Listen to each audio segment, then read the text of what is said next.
Hello friends, ఇదైతే దురదగుంటాకు మొక్క అండి. మేము ఇంటి దగ్గర పూల చెట్లు నాటుదామని చెత్తంతా క్లీన్ చేస్తుంటే ఈ మొక్క అయితే కనిపించింది. మా పిల్లలకి ఈ మొక్క దొరికితే ఒకరిపైన ఒకరైతే పూసుకొని అరుసుకొని గోలు అయితే చేస్తారండి. ఈ ఆకు చేతులకో కాళ్ళకో తగిలిన చోట దద్దుర్లు వస్తాయి. తర్వాత వాటంతట అవి తగ్గిపోతాయండి. అరచేతులకైతే ఏమీ కాదు.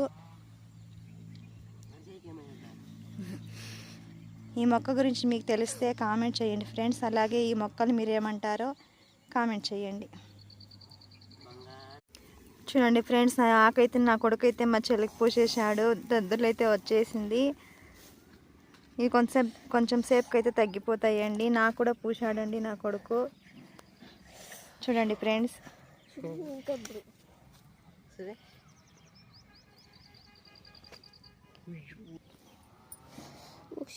చూడండి ఇలా దద్దుర్లు అయితే వచ్చాయో.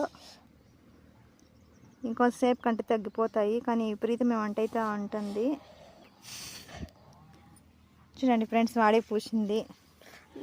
తినే మా చెల్లి తనే.